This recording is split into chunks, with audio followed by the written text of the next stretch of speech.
Hello, everyone. Today we're going to talk about Sharia. What exactly is Sharia? In the past few years, it has been a hot topic in states like Oklahoma. It was people tried to outlaw it, so local courts couldn't use it in making decisions. People are scared of it, and most Muslims probably don't even understand what Sharia is. So today we're going to talk about it with Homayra and Waleed and Zia, as always. So what exactly is Sharia, Homayra? Well, thanks a lot. This is a lovely conversations to have and important conversations to have. As far as I understand it, Sharia itself is something that human beings can only try to understand and grasp, because Sharia itself is God's law. Now, God's law is something that human beings can only guess at, make educated guesses at, right? This is not something that is written in a particular book. It is something that is it's something that's partially knowable by human beings, and that human endeavor to come to know Sharia or God's will or God's law is the endeavor of fiqh, and that is actually a body of knowledge that is produced by human beings in trying to understand what God may have intended human beings to do. Okay, so you're saying it's difficult to understand what exactly God's will is and what Sharia is. So in that sense, so what is everybody afraid of? Then if you don't, if there isn't really a document or a book that says this is what Sharia is, right? So how can even courts begin to apply that to decisions pertaining Muslims? This is one of, I think, the major problems, because in the modern period, uh, Muslims, particularly from certain fundamentalist bents, have created a body of codified, reified knowledge which they refer to as Sharia. And this is, historically, it's very problematic. In fact, I would, to add on to what Homayra was talking about, one very common historical interpretation of Sharia is that it is the Shariat-e-Muhammadi. It's the path of Muhammad, which actually, peace be upon him, which actually includes the practices of which fall under the rubric of Sufism as a really important part of understanding and trying to live according to the prophetic reality. And then you have the Zahiri Shariat, the Zahiri Shariat, which is the external things which the Prophet embodied, which is not just a length of the beard, or it's not just it's the way that he smiled, it's the way that he came across, it's his entire persona which becomes the Shariat-e-Muhammadi. However, in the modern period, one of the problems that's occurred is that Muslims are afraid of ambiguity. So we want something that we can have on paper, something that we can turn around and say, well, this is something which differentiates Islam from the rest of the world. And this is where the problems come up. So you can well imagine, because there's a body of Muslims that have come up in this modern period who strongly believe that there is some normative, real way of practicing Sharia, that people have, from who don't know the tradition at all, have become very afraid, especially because of all of the connotations and all of the mistrust of Muslims. And of course, the media and television has a lot to do with that as well. So how's Sharia different from Sharia law, or are they the same things, or different in some way? Well, I think the two distinctions to be made are Sharia and fiqh. Sharia law, as it's understood today, is completely problematic. As it's understood, for example, in popular discourse in America, it's quite problematic because there is actually no understanding there. There's almost, I think, a misunderstanding that Sharia law means an establishment of a caliphate, for example, establishment of Islamic political and religious rule over America. So that's a completely different question altogether. Is that first of all, is that a valid concern or not? Why not just No. absolutely not? No. Categorically not. Categorically not. Okay, I mean, good. even if there was a handful of people who thought they could establish a caliphate in, yeah, Good luck. It's exactly good luck. I mean, so but it's a bigger issue. We're not trying to downplay it, but that's a separate issue.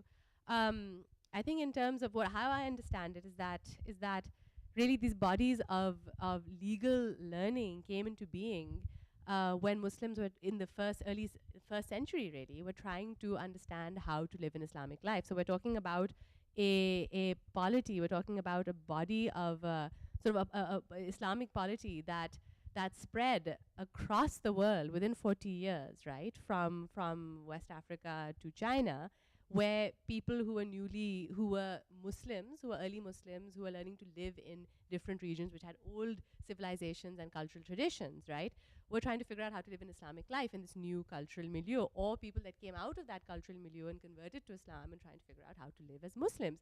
So here we have now a need to establish fiqh. So the fiqh is really that human intellectual endeavor to try to figure out from the sources that we have, so from the Quran and from the example of the Prophet and from the words of early sages, to see how to live an Islamic life, right? So that was that particular body of legal thought began to develop in those first 40 years. And that developed according to the cultural traditions of each region, of each town. I mean, it wasn't even necessarily the one region had a particular tradition, but each town could have a different legal tradition. So then would it be fair to say that Sharia is actually could depend very much on the geographical location of where people are living, the culture they know, the social values they understand, even the climate that they live in? The fiqh would. Yeah, The the fiqh fiqh would, and I think, or the interpretation of Sharia for each community would, or for each individual would differ. And I just want to bring the point home that in pre-modern Muslim societies, one of the issues that I was discussing earlier was that when the British government first came into India under the British East India Company, they found that if they brought 20 jurists, 20 faqihs to discuss an opinion on one subject, they would get 20 different opinions. And this is now we're talking about the same climate, the same environment, the same society. And it depended on what the situation was, what the particular case was. And someone who was a faqih, who was involved in fiqh, or someone who was a mufti who was issuing the ifta, or the religious opinion, had to be someone who was intimately acquainted with all of the traditions in the community. He had to be someone who was trusted in the community. And a very popular body of literature, which refers to the adab al-mufti, the proper mode of behavior for a mufti, defines that a mufti of the 18th century is supposed to be someone who is well-liked, with a pleasant demeanor, always smiling, good to children, someone who understands people's personal problems. And this is very different from the image we have of a mufti today, of someone who imposes a set of their own artificial values on a society. It was intrinsically someone who understood a society's problems. And even to go beyond that, a mufti's job in an area such as the Ottoman Empire, where you had Christian and Muslim populations, or Mughal Empire, where you had Muslim and Hindu populations, was to negotiate between the different religious bodies of law, which meant the mufti had also to have a very solid understanding of those very particular Hindu procedures that would have happened in an area. So that's absolutely fair. But I think we were talking about this earlier as well, right? I think the danger we get into, because there's no clear definition of what a mufti is and how a mufti becomes, right? Even if there is, somebody with a beard and a certain kind of clothes can easily declare himself a mufti tomorrow and start coming up with fatwas, right? And that's kind of what happens in Pakistan, for example, quite frequently. So how do you stop that? I mean, and shouldn't people try and rely on themselves and their own logical mind as well? Well, ideally, there have to be actually bodies, institutional bodies that can say that a particular person has the qualities of a mufti. So unfortunately, I think those bodies do exist, by the way, in the Muslim world. Actually, They do. why don't you tell us something, because I did not They do. know For that. example, you have things in Egypt like the Dar al-Ifta, where there are people who are recognized as muftis, as people who have the qualifications to give fatwas, and these are very, very strict qualifications, where it's not somebody can't just walk off the street and declare a fatwa. Of course, people do that, and often they are accepted by a community, so perhaps they have popular appeal, but the community does not know the qualities that a mufti is supposed to have in order to declare a fatwa. Therefore, these people get this, through their popular appeal, actually have their fatwas, what's the word? Disseminated? Yeah, disseminated, honored, etc., right? But ideally, there have to be institutions, for example, that create muftis, right? There have to be educational institutions that create muftis. The educational institute, and then institutions that actually put a stamp on a person and say, okay, this is. And it's obviously not as well defined in Islam as it is, let's say, in Roman Catholic Church, where there really is a prescribed way of who becomes what and who can actually say. There was. And now again, maybe you want to talk a little bit about how things Yeah, changed yeah, under sure. colonialism, but certainly in pre-modern times, there was a very particular path that you took if you wanted to become a legal scholar. You went and taught, and you went to a particular. I mean, for example, there were universities and colleges where you went and learned the legal tradition and came out as a legal scholar with a degree, with a diploma. I mean, a different type of degree than what we know today, but an ijaza, right, to actually teach or disseminate information. And that, unfortunately, that entire structure, those institutions no longer have the kind of weight and often no longer exist in Muslim countries as we know today because of the colonial tradition. Again, a lot of these institutions produced ulama from a religious point of view who may have been issuing ifta. They also produced administrators. They also produced a lot of the leaders of the community. What ends up happening in most of the Muslim world in colonialism is that as the old orders were overturned, the colonial institutions basically took over. So your various institutions which would have trained your leadership class, your administrative class, your class of scribes, your class of your basically your intellectual elite of the country were basically left high and dry.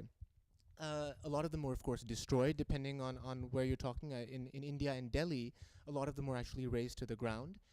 Their sources of funding were Yeah, destroyed. I think that was the most important thing, the Exactly. waqf, the foundations that actually gave money to mosques, to madrasas, to universities, were basically destroyed. Now, I'll give you an example here. Imagine if a good university in the United States, for example, Harvard, right, or some universities of a fairly high caliber, if someone was to come in, and now we understand that they have a certain caliber and they produce a professor who, we may not agree with every professor who's out there, but he has to achieve something.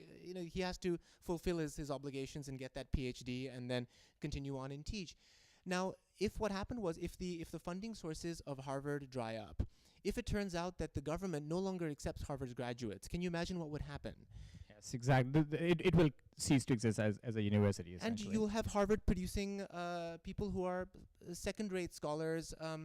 You will have different institutions now feeding the government. So if I have a child who shows some potential, I probably won't end up sending him there, and therefore the institution will collapse, and it'll produce people who are substandard and therefore not able to deal with the real-life, day-to-day problems that the community has. That's certainly a very good analogy. This was a brief summary and a slight explanation of what Sharia and Sharia law is.